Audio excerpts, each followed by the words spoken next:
ayat 9 hingga 10 surah Asy-Syams yang bermaksud, sesungguhnya berjayalah orang yang menjadikan dirinya bertambah-tambah bersih dengan iman dan amal kebajikan, dan sesungguhnya hampalah orang yang menjadikan dirinya susut dan terbenam kebersihannya dengan sebab kekotoran maksiat.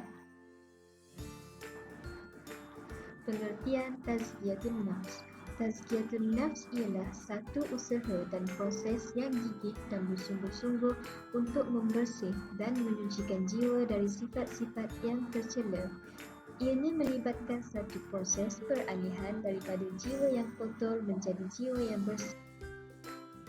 Antara punca kekotoran jiwa ialah tidak menjaga lisan, tidak menjaga perut dan kemaluan, marah yang keterlaluan, hasad dengki, mencintai dunia dan sifat takabur. Pertama, tidak menjaga lisan. Tidak menjaga lisan bermaksud bercakap tentang perkara yang batil dan sia-sia. Kedua, tidak menjaga perut dan kemaluan. Sumber keburukan adalah berpunca daripada syahwat perut dan darinya bercabang menjadi syahwat kemaluan. Ketiga, marah yang keterlaluan. Bermaksud, marah melampaui batas daripada sewajarnya dan tidak dapat mengendalikannya serta tidak dapat mengendahkan perintah Allah Subhanahu Wa Taala. Keempat, hasad dengki.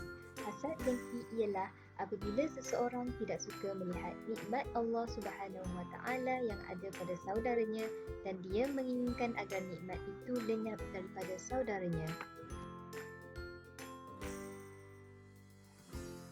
Kelima, mencintai dunia. Mencintai dunia bermaksud seseorang yang menumpukan perhatiannya kepada dunia dan syahwatnya sahaja dengan meninggalkan segala tuntutan akhirat. Keenam, bersifat takabur. Takabur ialah sifat manusia yang timbul kerana memandang dirinya lebih hebat daripada orang lain dan berperwatakan sombong.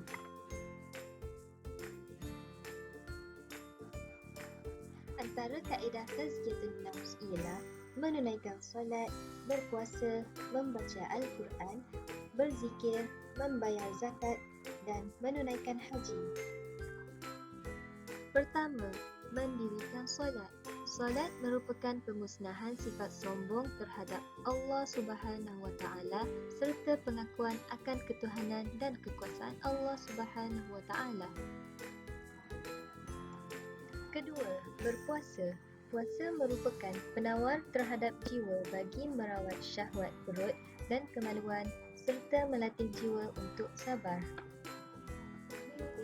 Ketiga, membaca Al-Quran. Membaca Al-Quran dapat mengingatkan jiwa kepada Pencipta, menyempurnakan fungsi solat, zakat, puasa dan haji dalam mencapai maqam ubudiyah kepada Allah Subhanahu Wa Taala. Keempat, berzikir. Zikir dapat memperdalam iman dan tauhid di dalam hati serta menghindarkan daripada penyakit-penyakit jiwa. Kelima, zakat dan infak. Menginfak di jalan Allah merupakan kaedah yang dapat menyucikan jiwa daripada sifat Keenam, menunaikan haji. Merupakan satu ibadah yang dilakukan dengan menyerahkan diri kepada Allah, mencurahkan segenap harta serta melaksanakan syariat yang membawa kepada ketundukan kepada Allah Subhanahu Wa Taala. Fungsi tazkiyatun nafs. Kepentingan kepada membersih jiwa ini, usaha-usaha ini adalah bertujuan kerana Imam Ghazali melihat bahawa semakin hari manusia itu ke arah kelembah keruntuhan akhlak. Maka untuk menghasilkan akhlak yang baik sebagaimana menjadikan Nabi SAW sebagai tauladan akhlak yang baik, maka bermula daripada amalan-amalan zikir dan sebagainya tadi akan menyebabkan seseorang itu hatinya bersih. Bila hatinya bersih dan dihiasi dengan sifat sabar, sifat tawakal, khauf, raja yang disebutkan oleh Imam Ghazali, dengan sifat-sifat yang baik-baik tadi akan menghasilkan akhlak yang sangat baik. Apabila seseorang itu menghasil akhlak yang baik, insya-Allah dia akan menjadi seorang hamba Allah yang sebaik-baiknya, sebagaimana dalam firman Allah, ya ayyatuhan nafsul mutmainnah irji'i ila rabbiki radiyatan mardiyah fadkhuli fi ibadi wadkhuli jannati.